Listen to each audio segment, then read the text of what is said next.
smo na Kosmaju pred spomenikom Kosmajski partizanski enoti. Ta spomenik je postavljen v obliki 5 betonskih stebrov, v obliki iskre, ki simbolično simbolizira začetek upora proti okupatorju. Spomenik je lepo vzdrževan in po noči tudi osvetljen. Mi smo iz Beograda, ja sam Marko sa Žarkova, imamo jednog primjerka iz Zemuna i devojku Mariju iz Mirjeva. Zašto smo ovde? Sasvim slučajno smo naleteli, dobili priliku da posjetimo ovo divno zdanje, spomenik.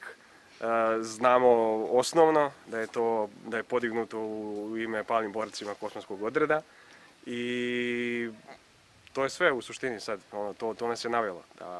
Bili smo u prolazu i rekli što da ne.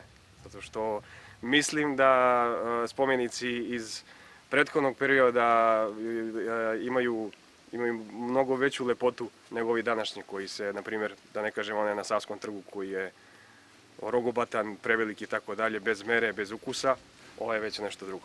Ako pričamo o spomenicima sad, ono kao to u istoriji, A šta o istoriji?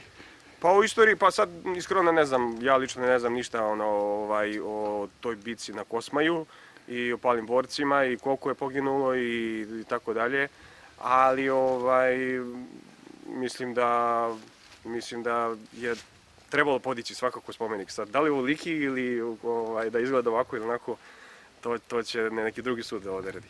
Jer možda znate šta simbolišu ove...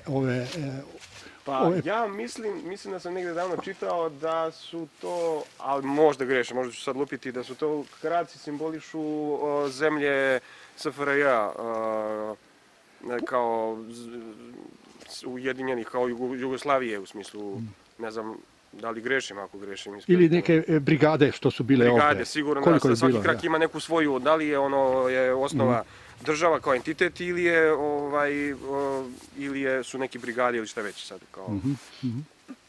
Mislim, život u Beogradu je užasan sa jedne strane jer prosto živite 300 na sat i nekako nikad nemate vremena da obiđete nešto, jednostavno samo idete na posao, vraćate se kući i onda eto tako kad dođe vikend mi pokušavamo da istražimo našu Srbiju najviše što možemo i ovo nam je bilo za danas nekako usputna najbliža tačka. Imamo u planu da obiđemo i dalje, da idemo da obiđemo ostatak Srbije, ali prosto evo danas smo došli ovde da vidimo ono što smo inače gledali samo na slikama. A eto tu nam je... I kako vam se čini taj spomenik? Iskreno baš je onako, baš je veliki, veliki utisak, na primjer na mene ostavilo ovo. Nisam očekivala da je ovako veliko ovo.